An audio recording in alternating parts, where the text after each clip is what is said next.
मेरा नाम गरिमा है। मुझे नहीं पता था मेरी किस्मत मुझे ऐसे मोड़ पर ले आएगी। मुझे इतना बुरा समय भी गुजारना पड़ेगा।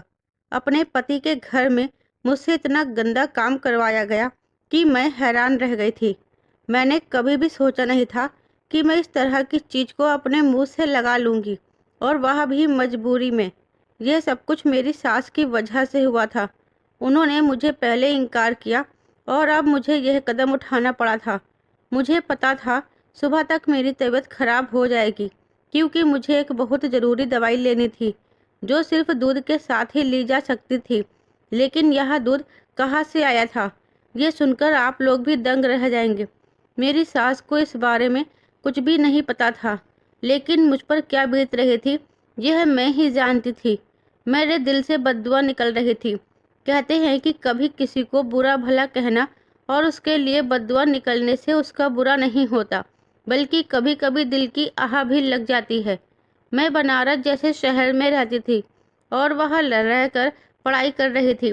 मेरी मुलाकात अपने ही कॉलेज में पढ़ने वाले सौरभ से हुई थी, जिसके साथ पहले तो मेरी दोस्ती हुई और उसके बाद हम दोनों एक दूसरे से मोहब्बत करने लगे। मैंने स्टार्टिंग के दिनों में ही सौरभ को अपनी फैमिली से मिलवा दिया था, क्योंकि मेरी फैमिली का माहौल काफ़ी खुला हुआ था। हमारे यहाँ किसी बात पर रोक टोक नहीं की जाती थी। मैंने भी कभी अपनी फैमिली का भरोसा नहीं तोड़ा था। जब पहली बार मेरी मुलाकात सौरभ से हुई थी, तो उसके कुछ समय बाद ही हम दोनों एक दूसरे के अच्छे दोस्त बन गए थे। सौरभ ही नहीं, बल्कि उसके अलावा भी मेरे बहुत सारे लड़के दोस्त हैं, जिनको लगभग मेरी फैमिली वाले जानते ही थे। मेरी फैमिली में मेरे 2 भाई थे और हम एक बहन थी। मेरी बड़ी बहन की शादी हो गई थी, तो वह विदेश शिफ्ट हो गई थी। उसके बाद मैं बची, जो कॉलेज में पढ़ाई पूरी करने के बाद जॉब कर रही थी। सौरभ पहले तो हमारे शहर में पढ़ाई करने के लिए आया था। उसके बाद उसकी जॉब बनारस में ही लग गई थी। उसकी फैमिली एक छोटे से गांव से बिलोंग करती थी। वह अपने गांव बहुत कम जाया करता था, क्योंकि ज़्यादातर उसका मन यही लगता था। और अब तो उसे मुझसे मोहब्बत हो गई थी, इसलिए वह ज़्यादातर मेरे साथ ही रहना पसंद करता था। मैं अपने हर बर्थडे पर अपने सारे ही दोस्तों को अपनी बर्थडे पार्टी में इनवाइट किया करती थी, और बर्थडे पार्टी मैं ज़्यादातर अपने घर से ही करती थी। इसीलिए मेरे सारे ही दोस्त उसमें आते थे, और मेरी फैमिली वाले भी जानते थे कि मेरे कौन कौन से दोस्त हैं। उनमें से एक सौरभ भी था, जिसको मेरी फैमिली अच्छी तरह से जान गई थी। वक्त गुजरने के बाद जब सौरभ से मेरा मोहब्बत का सिलसिला शुरू हो गया था, तो यह बात भी मेरी फैमिली को पता चल गई थी कि मैं सौरभ के साथ रिलेशनशिप में आ गई हूँ। मेरे घर वालों को इस बात से कोई एतराज़ नहीं था। वक्त इसी तरह से गुजरता गया। हम दोनों ने पढ़ाई पूरी करने के बाद एक साथ एक ही कंपनी में नौकरी भी करने लगे थे। ज़िंदगी बहुत हसीन लगने लगी थी। मैं सौरभ से उसकी फैमिली के बारे में पूछती थी, तो वह मुझे सिर्फ इतना ही बताता था कि वह लोग जिस गांव में रहते हैं वह ज़्यादा रोजगार नहीं है। वहाँ के लोग बहुत ही सादा ज़िंदगी गुजार रहे हैं। तभी तो वह यहाँ रहकर नौकरी करता था और यहीं पर किराए के फ्लैट में रहा करता था। वैसे तो गांव में उसके एक बड़े भाई और 2 छोटी बहनें भी थी, इसलिए उसे अपने परिवार की ज़्यादा परवाह नहीं होती थी। उसके घर वालों का फ़ोन आया करता था। उसकी माँ उसे बहुत प्यार करती थी। उसके पिता की मौत हो चुकी थी, भाई की शादी हो चुकी थी और एक बहन की भी शादी हो गई थी। सौरभ मुझे हमेशा अपने परिवार के बारे में और गांव के रहन सहन के बारे में बताता रहता था। उसने कई बार मुझे यह भी बताया था कि उसकी बड़ी भाभी ने उसकी माँ का दिल जीत लिया है। वह हमेशा उसकी माँ की सेवा करती है। वह कहता था कि जिस तरह मेरी भाभी ने मेरी माँ के दिल में अपने लिए जगह बना ली है, इसी तरह तुम भी मेरी माँ के दिल में जगह बना लेना, ताकि वह तुम्हें अपनी बहू नहीं बल्कि बेटी समझे। मैं सौरभ की इस बात पर भी मुस्कुरा दिया करती थी। मैं हमेशा यही सोचती थी कि मैं कभी भी उसके गांव नहीं जाऊंगी। गांव के लोग बहुत ही ऑफर टाइप के लोग होते हैं। मैं बचपन से ही बनारस में पली बड़ी थी। हमारा कोई भी रिश्तेदार गांव या कस्बों में नहीं रहता था, इसलिए मैं हमेशा यही सोचती थी कि मैं यहाँ नौकरी करती हूँ तो यही रहूँगी। वह बात अलग है कि मैं सौरभ के साथ उसके परिवार से मिलने ज़रूर जाऊँगी वह लोग हमारी शादी में भी शामिल हो जाएंगे, या फिर अगर वह लोग चाहेंगे तो शादी गांव से भी हो जाएगी, लेकिन मैं वह कभी नहीं रहूंगी। सौरभ की बातों से मुझे कभी कभी ऐसा लगता था कि वह शादी के बाद मुझे गांव ही ले जाने वाला है। मैं बातों ही बातों में उससे मना कर दिया करती थी। वक्त इसी तरह से गुजरता जा रहा था। एक दिन मैंने सौरभ से कहा, सौरभ, तुम अपने घर वालों से हम दोनों के रिश्ते की बात करो। काफ़ी समय हो गया है हम दोनों को इसी तरह रिलेशनशिप में रहते हुए। तुम्हें अब अपनी फैमिली को मेरे बारे में बता देना चाहिए। वह कहने लगा, अभी मेरी छोटी बहन का रिश्ता चल रहा है। इस बीच मैं अपने और तुम्हारे रिश्ते के बारे में बात नहीं कर सकता। कुछ दिन और इंतज़ार करो। जैसे ही मेरी बहन की शादी हो जाती है, उसके बाद मैं इस बारे में बात करूँगा। उसकी बहन की शादी 2 महीने बाद होने वाली थी। उसने कहा था कि मुझे अपनी बहन की शादी में भी जाना है। वह जब अपनी बहन की शादी में गया तो पूरे 8 दिन बाद वापस लौटा था, और जब वह वापस आया तो बहुत खुश नज़र आ रहा था। उसने कहा कि मैंने हम दोनों के बारे में घर पर बात कर ली है। वह अपने भाई से भी ज़्यादा पैसे कमाया करता था। उसकी बहन की शादी लगभग उसी की कमाई के पैसों से हुई थी।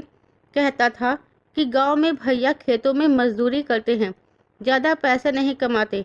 तभी तो उसकी माँ ने उसे शहर में पढ़ने लिखने के लिए भेजा, और आज वह इतना कामयाब हो गया था कि यहाँ अच्छी नौकरी करके अपने घर पैसा भेजा करता था, तो घर वाले खुश हो जाते थे और उनकी ज़रूरतें भी पूरी हो रही थी।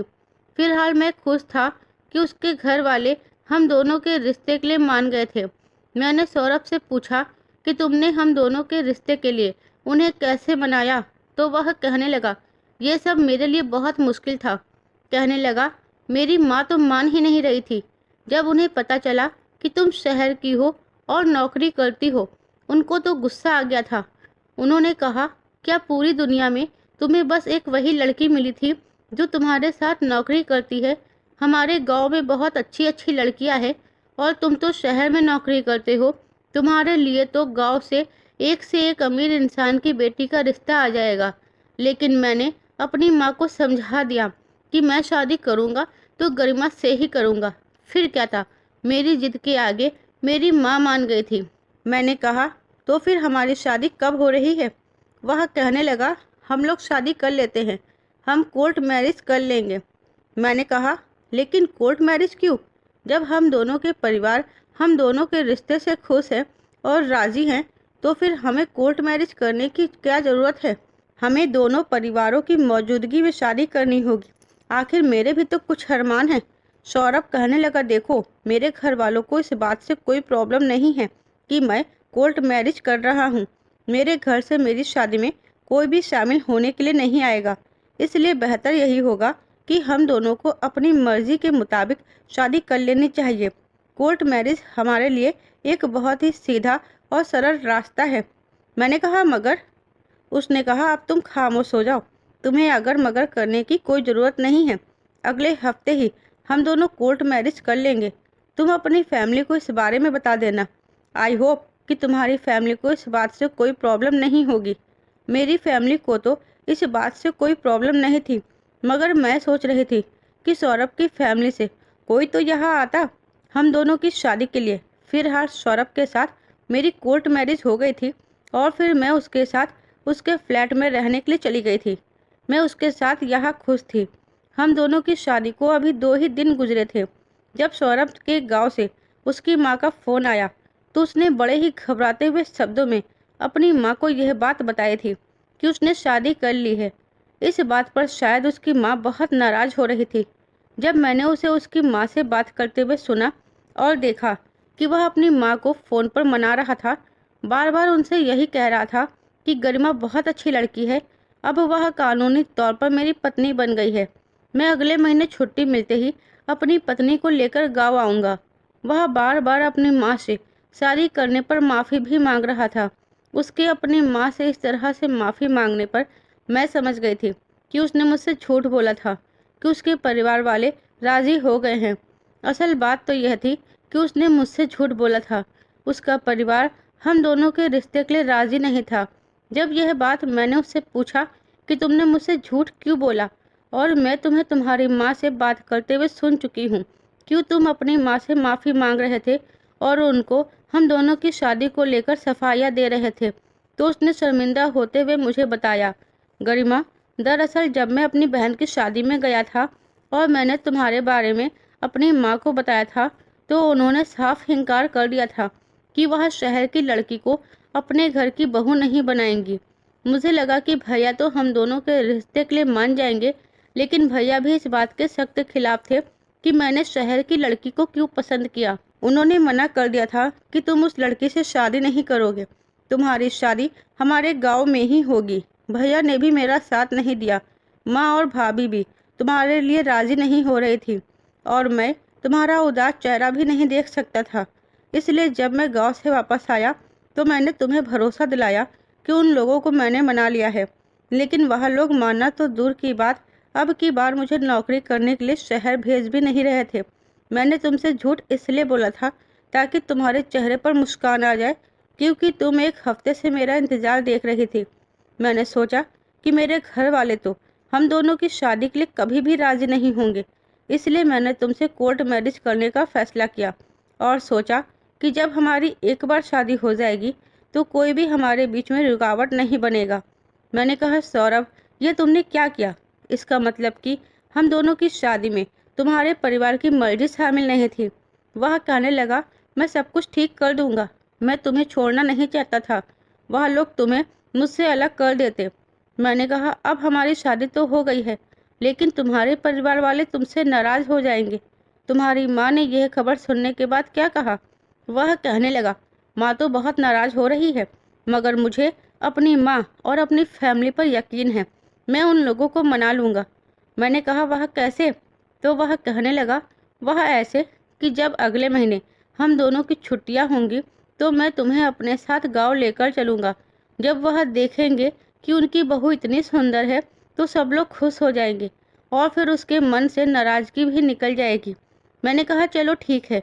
मुझे सौरभ की इस हरकत से टेंशन तो हो गई थी, लेकिन फिर मैंने सोचा कि अपनी फैमिली को वही ज़्यादा बेहतर जानता है, इसलिए उसे ही पता होगा कि अपनी फैमिली को कैसे हैंडल करना है। मुझे इतनी टेंशन नहीं लेनी चाहिए। गांव जाने से पहले हर दिन वह अपनी फैमिली से फ़ोन पर बात किया करता था और उनको मनाने की कोशिश किया करता था कि अब उसने शादी कर ली है, मगर ना तो कोई उससे ढंग से बात कर रहा था और ना ही किसी का मूड ठीक था। हम दोनों शादी के बाद इसी तरह से जॉब कर रहे थे जैसे पहले किया करते थे। मेरी जिंदगी में तो किसी तरह का कोई बदलाव नहीं आया था। मैं खुश थी कि सौरभ बहुत अच्छे थे। शादी के बाद भी वह मेरा बहुत ख्याल रख रहे थे, मगर जब गांव जाने का समय आया तो सौरभ और मैं उनके गांव चले गए थे। उनका गांव काफ़ी दूर था, मगर सुंदर था। मैं सौरभ की फैमिली से मिलने के लिए बहुत एक्साइटेड हो रही थी, क्योंकि वह मेरी ससुराल थी। हमने सोचा था कि हम लोग वहाँ एक हफ्ता ठहर कर आएंगे। वहाँ जब मैं पहुँची तो मैंने देखा कि मेरे ससुराल का घर बहुत छोटा है और इस छोटे से घर में ढेर सारी गंदगी फैली हुई थी। जब हम लोग वहाँ पहुँचे तो सौरभ की पूरी फैमिली उससे नाराज़ थी, लेकिन उसने बिल्कुल ठीक कहा था कि मुझसे मिलने के बाद सब लोग ठीक हो जाएंगे, और मैंने भी सोच लिया था कि मैं सबका दिल जीत लूँगी। उसके भैया भाभी और उसकी बहनें तो ठीक थी, लेकिन उसकी माँ हमसे ठीक से बात नहीं कर रही थी। सौरभ ने मुझे उनसे मिलवाया था। मैंने उनका आशीर्वाद लिया तो उन्होंने मुझे आशीर्वाद नहीं दिया था। सुना था कि मेरे ससुराल में मेरी सास की ही बहुत चलती है। सब लोग उनसे डरते थे। अगर कोई नहीं डरता था तो वह था मेरा पति। मेरी सास ने घर में बहुत सारे जानवर पाल रखे थे, बकरियां, मुर्गियां और खरगोश भी। इन सारे जानवरों की वजह से घर में बहुत गंदगी सी फैली हुई थी। मैंने अपनी जेठानी को देखा, जिनका पहनावा और ओढ़ना बहुत ही अजीब सा था। वह अपने देवर के सामने भी लंबा सा घूंघट करके आ रही थी। जैसे कि हम घर के अंदर दाखिल हो रहे थे तो सौरभ ने मुझसे भी कहा था, तुम अपने सर पर दुपट्टा रख लो, माँ को यह सब पसंद नहीं है। और उसने मुझसे याद से कहा था कि वह तुम्हें ज़्यादातर सिंपल सूट ही पहनने हैं। मैंने सौरभ की बात तो मान ली थी, लेकिन यहाँ उसके घर में काफ़ी कुछ अजीब था। पुराना सा फर्नीचर पड़ा हुआ था, टूटा फूटा, जो न जाने कब से साफ भी नहीं किया गया था। बेड पर एक मैली कुचैली सी चादर बिछी हुई थी। मुझे यह सब बहुत अजीब और गंदा सा महसूस हो रहा था। सौरभ समझ गए थे कि मैं यह ठीक महसूस नहीं कर रही हूँ।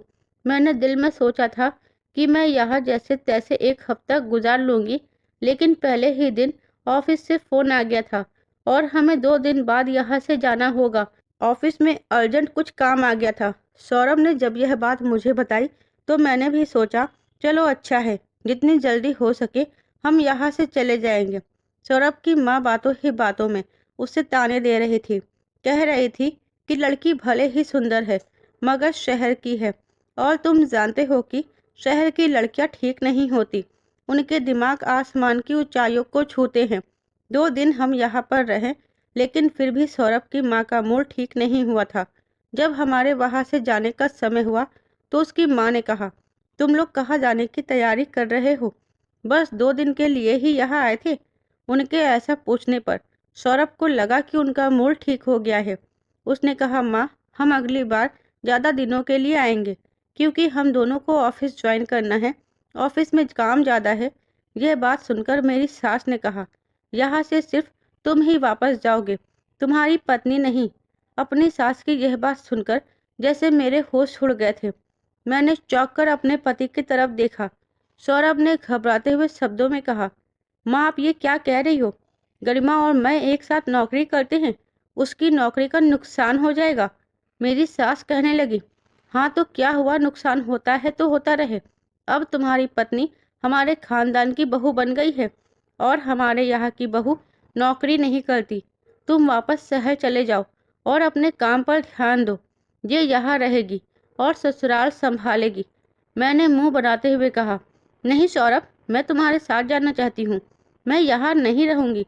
मेरी सास ने एक सख्त नज़र मुझ पर डाली और सौरभ से कहने लगी, पहले ही हम तुम्हारी वजह से बहुत शर्मिंदा हुए हैं और तुमसे नाराज हैं।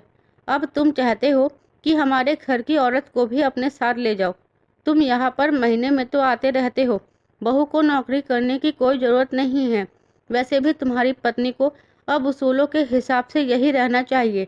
मुझे लगता था कि इस बात के लिए कभी भी सौरभ राजी नहीं होंगे, लेकिन जब सौरभ ने अपनी माँ से कहा, ठीक है माँ, जैसा आप चाहती हो वैसा ही होगा, तो मुझे उन पर बहुत गुस्सा आया था। मैंने उसी समय कहा, सौरभ, ये क्या हरकत है? मैं तुम्हारे बिना यहाँ कैसे रह सकती हूँ? सौरभ ने मेरा हाथ पकड़ा और वह मुझे साइड में ले गया था। कहने लगा, गरिमा, मेरी बात को समझने की कोशिश करो। माँ चाहती है कि तुम यहाँ रहो। कुछ समय की बात है, कुछ दिन तुमको यहाँ रहना होगा। माँ की सेवा करोगी तो उनका दिल जीत लोगी, फिर वह तुम्हें अच्छा समझने लगेगी और उसके बाद वह तुम्हें नौकरी करने की परमिशन भी दे देंगी। मैं अपनी माँ को बहुत अच्छे से जानता हूँ। वह दिल की बुरी नहीं है, मगर थोड़ी सख्त बिहेवियर की है।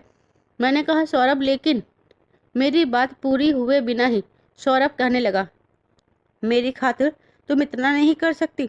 देखो, भाभी ने माँ का दिल जीत लिया है तो माँ कैसे भाभी के आगे पीछे घूमती रहती है।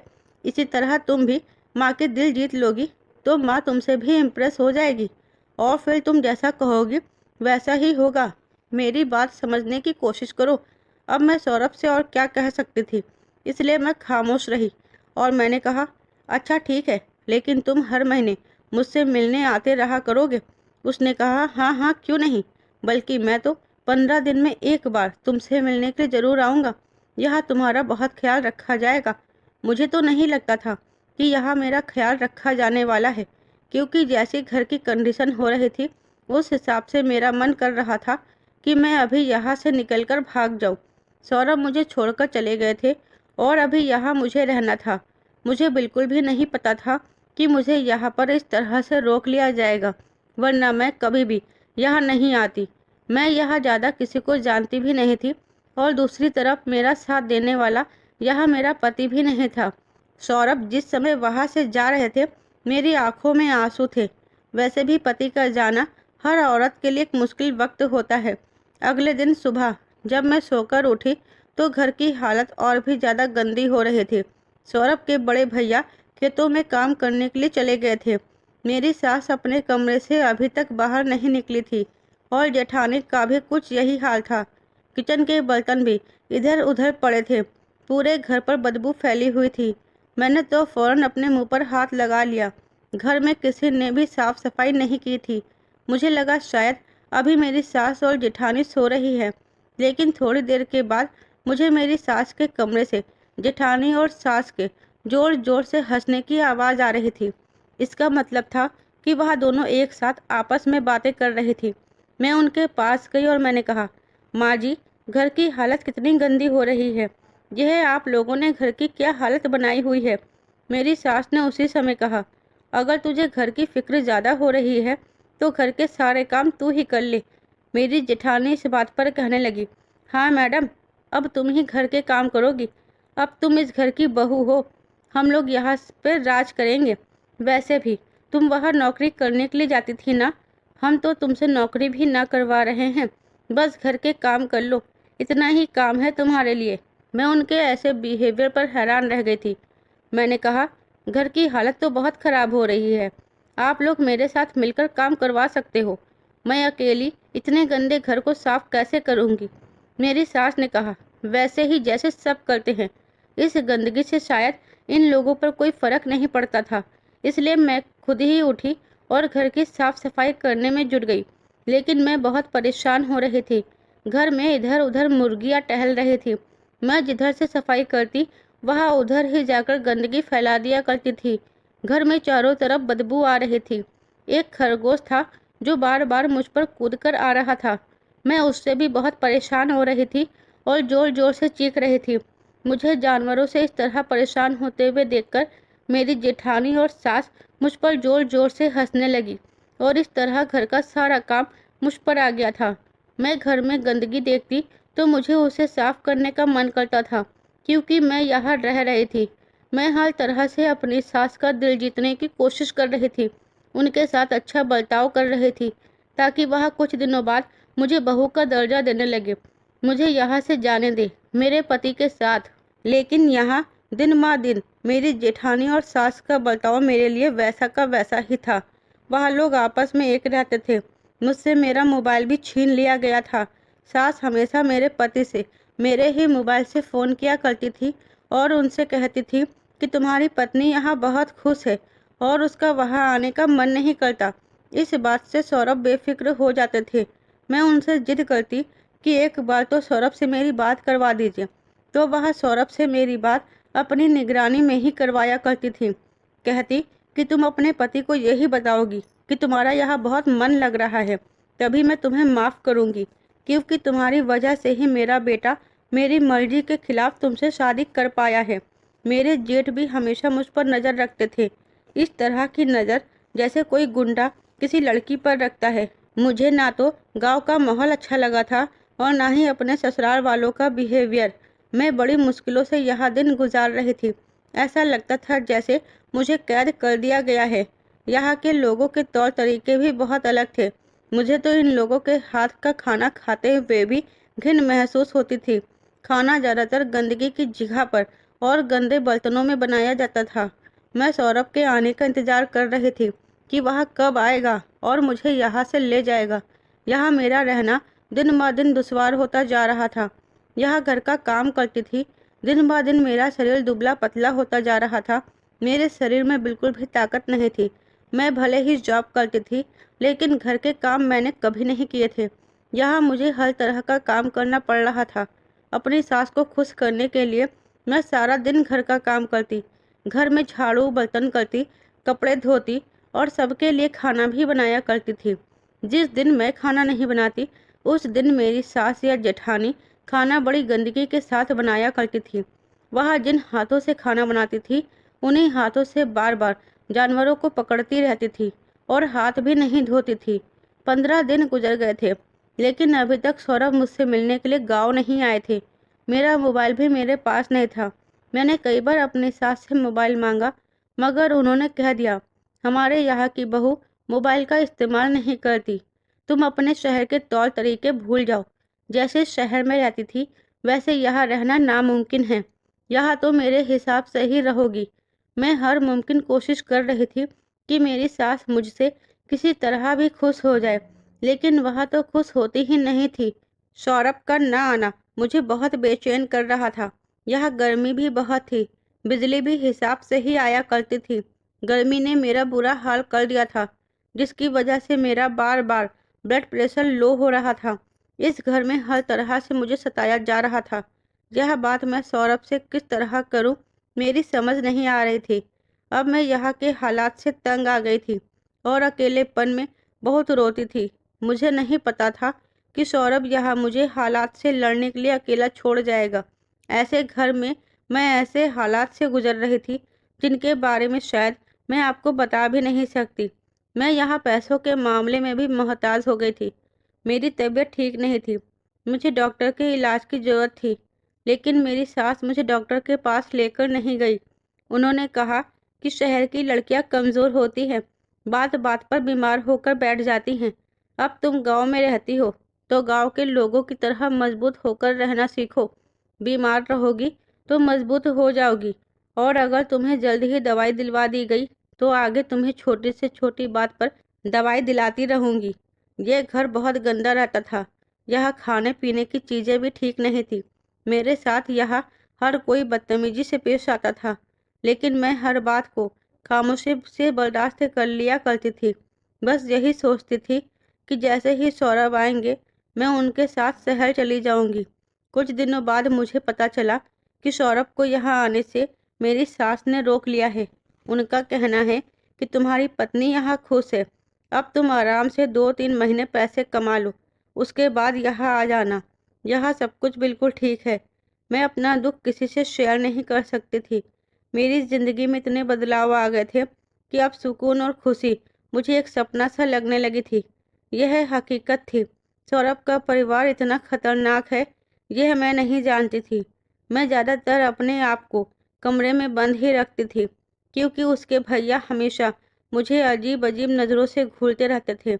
इस घर में मुझे घूंघट डालकर रहना पड़ता था। मैं अपनी किस्मत पर रोया करती थी कि मैं कहाँ फंस गई हूँ। मैं यहाँ से भाग भी नहीं सकती थी, क्योंकि मैं यही चाहती थी कि मेरे ससुराल वाले मुझसे इम्प्रेस हो जाएं, तो ही ज़्यादा बेहतर होगा। अब तो मुझे यहाँ खाने पीने के लिए भी कुछ नहीं दिया जाता था, क्योंकि मैंने कमरे से निकलना बंद कर दिया था। मेरी तबीयत ठीक नहीं रहती थी। घर में चारों तरफ बदबू से मुझे अजीब से एलर्जी होने लगी थी। जानवरों से मैं बहुत घबराया करती थी। जगह जगह जानवर पॉटी कर दिया करते थे, जिसकी वजह से घर का फर्श हमेशा गंदा रहता था। इसलिए मुझे कमरे के अंदर रहना ही ज़्यादा सेफ लगता था। मेरी तकलीफ की किसी को कोई परवाह नहीं थी। मेरी सास ने मुझे और परेशान करने के लिए घर में एक बिल्ली भी पाल ली थी। यहाँ कमरे के अंदर वॉशरूम और बाथरूम की फैसिलिटीज़ नहीं थी। एक ही वॉशरूम और एक ही बाथरूम था, जिसे सब लोग मिलकर इस्तेमाल किया करते थे, और जिसमें भी साफ सफाई का कोई नामो निशान नहीं था। मेरी सास ने कहा कि मुझे बिल्ली का बेहद शौक है, लेकिन मुझे जानवरों से सख्त नफरत थी। मेरा यह ऐतराज सिर्फ नफरत की वजह से नहीं था, बल्कि मेरी परेशानी यह थी कि बिल्ली की मौजूदगी घर में और ज़्यादा गंदगी पैदा कर देती। पहले ही यहाँ कम जानवर नहीं थे जो गंदगी फैला रहे थे, अब एक और जानवर। मुझे ऐसा लगता था कि ये कोई घर नहीं बल्कि कोई चिड़ियाघर है, जहाँ पर इंसान ना तो सुकून से रह सकता था और ना ही उसे साफ सफाई मिल सकती थी। मुझे यह सब कुछ बिल्कुल भी बर्दाश्त नहीं था।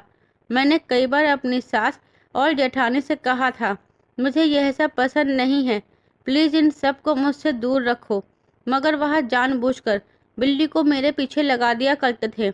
मेरे पति के महीने की कमाई के पैसे आते थे तो वह लोग इन जानवरों के खाने में और इन जानवरों को पालने में उनके पैसे उड़ा रहे थे। मुझे इस बात से कोई एतराज़ नहीं था कि वह लोग जानवर पाल रहे थे। ऐतराज़ इस बात का था कि जानवर को जानवर के तरीके से पालना चाहिए।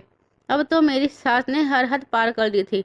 उन्होंने कहा कि हमारा छोटा सा घर है, महारानी तुम तो पूरे कमरे में अकेली रहती हो, मेरी बिल्ली हमारे परिवार के सदस्य की तरह है, अब मेरी बिल्ली तुम्हारे ही बिस्तर पर लेटेगी। यह बात सुनकर मुझे बेहद गुस्सा आया। मैंने कहा, आप ये क्या कह रही हो? फिर मैं कहाँ जाऊँगी? उन्होंने कहा, तुम भी इसी कमरे में रहो। एक कमरे में हमारे गांव में पूरा परिवार गुजारा कर लेते हैं। मैं तुमसे कई बार कहा है कि तुम शहर जैसे रख रखाव यहाँ करने की कोशिश मत करना। मैं अपनी सास की बात सुनकर खामोश हो गई थी, लेकिन फिर भी उन्होंने जबरदस्ती बिल्ली मेरे कमरे में छोड़ दी थी, जो कमरे में चारों तरफ घूम रही थी और गंदगी फैला रही थी, जिससे मुझे बहुत डर लग रहा था और घिन भी महसूस हो रही थी। इधर मेरी तबीयत ठीक नहीं थी। कई दिन और इसी तरह से गुजर गए थे। मेरी हालत पहले से ज़्यादा कमज़ोर हो गई थी। मुझे ठीक से सांस नहीं आती थी। मेरी तबीयत बिल्कुल भी ठीक नहीं थी। एक दिन मैं बेहोश हो गई तो मजबूरन मेरे ससुराल वालों ने मुझे डॉक्टर से ट्रीटमेंट करवाया था। गांव के ही एक झोला छाप डॉक्टर ने दवाई दे दी थी, जिससे मुझे वक्ती तौर पर फ़र्क तो हो गया था, लेकिन मेरी कंडीशन ठीक नहीं थी। ऐसी कंडीशन में घर के सारे काम करना, ऐसे घर में रहना जहां आपको घुटन महसूस हो रही हो, वह भला किसी की तबीयत कैसे ठीक हो सकती है, जहां पेट भरकर खाना भी नहीं मिल रहा था। मैं पूरी तरह से टूट चुकी थी। डॉक्टर ने कहा था कि मेरा ब्लड प्रेशर लो हो रहा है, इसलिए डॉक्टर ने मुझे एक गोली लेने के लिए दी थी और कहा था कि यह गोली मुझे दूध से ही लेनी है।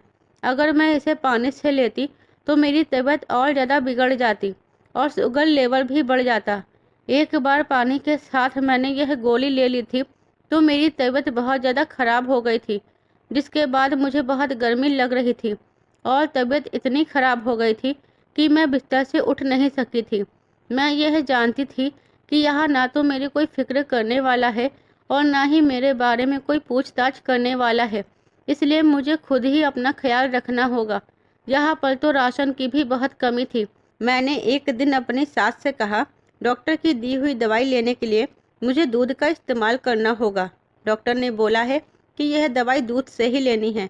आप प्लीज़ मुझे एक कप दूध दे दीजिए। इस बात पर मेरी सास और जेठानी लड़ने लगी। कहने लगी, हमारे यहाँ दूध सिर्फ चाय बनाने के ही काम आता है। यहाँ इतने पैसे नहीं आते कि तुम्हें दूध दिया जाए। दवाई खानी है तो खा लो, वरना रहने दो। दवाई नहीं खाओगी तो मर नहीं जाओगी। यह लोग मुझे दूध नहीं दे रहे थे, लेकिन घर में जो बिल्ली थी उसके लिए दिन में 2 टाइम कटोरा भर कर दूध रखा जाता था। मैं रो रो कर अपनी सास और जेठानी से रिक्वेस्ट कर रही थी, लेकिन फिर भी उन लोगों पर कोई असर नहीं हो रहा था। बिल्ली भी मेरे कमरे में ही रहने लगी थी। वह मेरा बिस्तर ज़्यादा पसंद करती थी, इसलिए टहलने के बाद आराम करने के लिए बिस्तर पर बैठ जाती थी, जबकि मैं बिल्ली के डर से ज़्यादातर ज़मीन पर बैठी रहती थी। मैं फूट फूट कर रो रही थी, लेकिन मेरे आंसू देखने वाला यहाँ कोई नहीं था। मेरे कुछ समझ नहीं आ रहा था कि मैं क्या करूँ। मुझे दवाई लेनी थी। मैं कमरे में बैठी हुई थी और अपनी परेशानी में गुम थी कि अचानक मैंने देखा कि मेरी जेठानी बिल्ली के लिए कटोरे में दूध लेकर आई थी।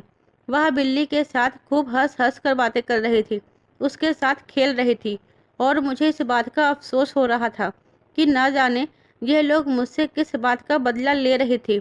इस बात का कि मैं सौरभ की पसंद थी और शहर की रहने वाली थी, तो फिर यह लोग अपने बेटे का बदला मुझसे क्यों ले रही थी। हम दोनों ने कोर्ट मैरिज की थी और इन लोगों को मनाने के लिए भी सौरभ मुझे यहाँ छोड़कर चला गया था। फिर भी मुझे इतनी बड़ी सज़ा क्यों दी जा रही थी। मैंने देख लिया था कि घर में दूध की कोई कमी नहीं है। मेरी सास और जेठानी के दिल में मेरे लिए जरा भी रहम नहीं था, यह देखकर भी कि मुझ पर बहुत बुरी सिचुएशन थी। थोड़ी देर बाद मेरी जेठानी बिल्ली के आगे कटोरा रखकर वहाँ से चली गई थी। बिल्ली का जितना दूध पीना था उसने पी लिया था। मेरी तबीयत खराब हो रही थी। मैं जानती थी कि अगर मैंने यह दवाई ना खाई तो मेरी तबीयत और बिगड़ जाएगी।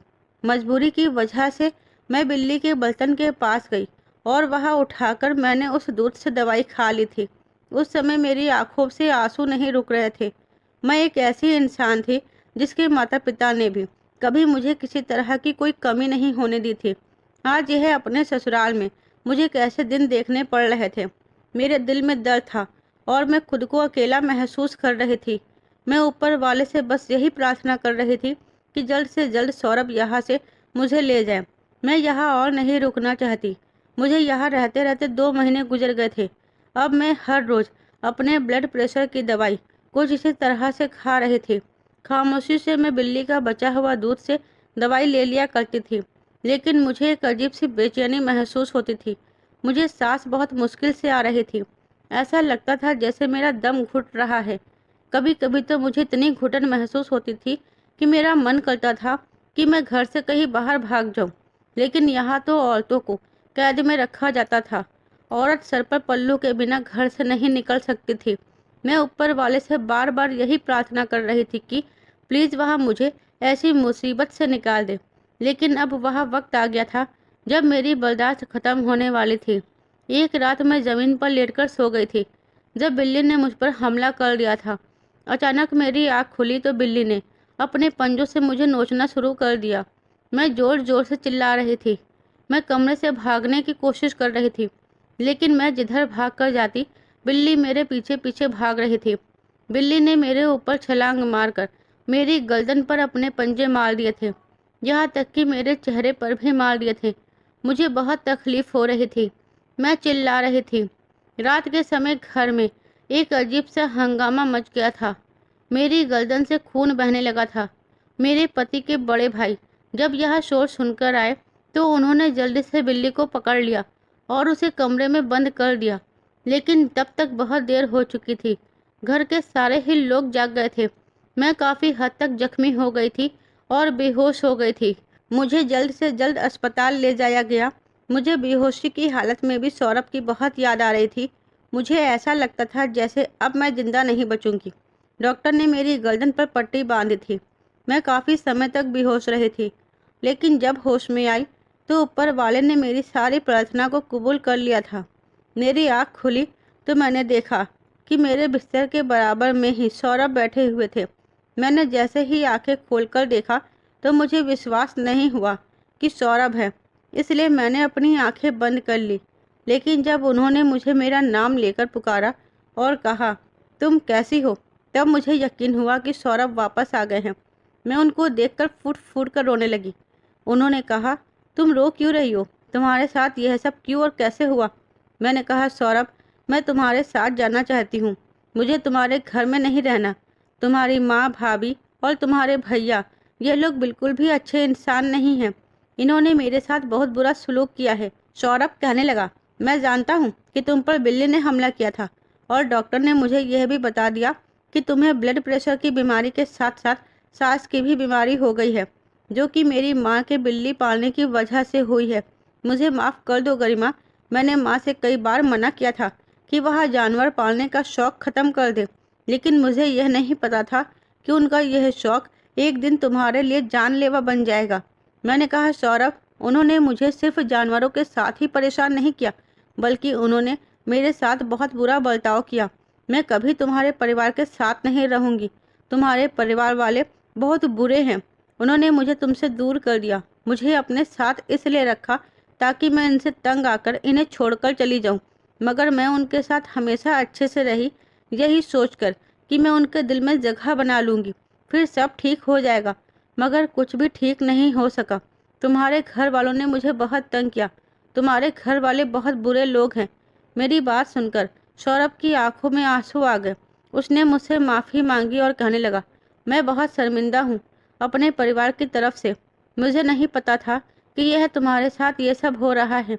माँ मुझसे जब भी फ़ोन पर बात किया करती थी, यही कहती थी कि तुम बिल्कुल ठीक हो और यहाँ पर खुश हो, बल्कि तुम इतनी खुश हो कि खुशी की वजह से तुम्हारे पास मुझसे भी बात करने का समय नहीं है। ऑफिस में काम बहुत ज़्यादा था। मैंने सोचा कि मैं प्रोजेक्ट पूरा करने के बाद ही छुट्टियाँ लेकर घर आ जाऊँगा जब सब कुछ ठीक है, तो इसलिए मुझे तुम्हारी ज़्यादा फिक्र नहीं हुई। मगर मुझे नहीं पता था कि घर में तुम्हारे साथ यह सब कुछ हो रहा है। वह बहुत शर्मिंदा हो रहा था और मुझसे माफ़ी मांग रहा था। उसने कहा, तुम तो बिल्कुल ठीक थी और सेहतमंद थी, लेकिन मेरे घर वालों ने तुम्हारी तबीयत बिगाड़ दी और तुम्हें बीमारियों में डाल दिया। डॉक्टर ने मुझे यह सब कुछ बता दिया है। सौरभ को अपने परिवार वालों पर बहुत गुस्सा आ रहा था और सौरभ ने फैसला किया था कि अब जब मैं ठीक हो जाऊंगी तो वह मुझे अपने घर गांव लेकर नहीं जाएगा, बल्कि हमारे घर शहर लेकर चला जाएगा। उसने मेरे ठीक होने के बाद अपने भैया, भाभी और माँ से सारे संबंध खत्म करने का फैसला कर लिया था। उन लोगों ने बताया कि हम तुम्हारी पत्नी को इसलिए तंग कर रहे थे क्योंकि इसने तुम्हें अपने प्यार के जाल में फंसाया और तुमसे शहर में शादी कर ली। सौरभ ने उनको बताया कि इसने मुझसे शादी नहीं की, बल्कि मैंने ही इससे शादी की थी क्योंकि मैं उसके बिना नहीं रह सकता था और आप लोग नहीं चाहते थे कि मैं शहर की लड़की से शादी करूं। मगर यहाँ रहते आप लोगों ने मेरी पत्नी के साथ जो किया वह बिल्कुल भी ठीक नहीं था। मैं चाहूँ तो आपको सज़ा दिलवा सकता हूँ, लेकिन आप मेरा परिवार हो, मैं आप लोगों से कोई संबंध नहीं रखूँगा।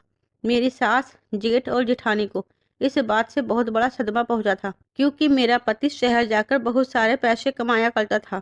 उन्होंने मेरे पति को रोकने की बहुत कोशिश की, लेकिन मेरे पति के सामने अपने परिवार वालों की हकीकत आ गई थी। इसलिए वह मुझे लेकर शहर आ गए थे और उन्होंने मुझसे वादा किया था कि अब वह मुझे कभी अकेला नहीं छोड़ेंगे। मैं एक आत्मनिर्भर लड़की हूँ, फिर भी मैं यही सोचती रही कि कभी तो मेरे ससुराल वाले मुझसे खुश होंगे। मगर मैं आपसे यही कहना चाहती हूँ कि जो लोग आपको एक्सेप्ट नहीं करते, तो वह आपसे कभी खुश नहीं रहेंगे, चाहे आप जितनी भी कोशिश क्यों ना कर ले। इसलिए अपने घर वालों को खुश करने की कोशिश तभी करें जहाँ से आपको उनके खुश होने का कोई रास्ता नज़र आता हो, क्योंकि जो लोग आपके लिए दिल में नफरत रखते हैं, वह आपकी कितनी भी कोशिश पर भी आपसे इम्प्रेस नहीं होंगे। तो दोस्तों, उम्मीद है कि आपको मेरी कहानी ज़रूर पसंद आई होगी। कहानी पसंद आई है तो वीडियो को लाइक शेयर करना मत भूलिएगा। चैनल पर नए हैं तो चैनल को सब्सक्राइब जरूर कीजिएगा।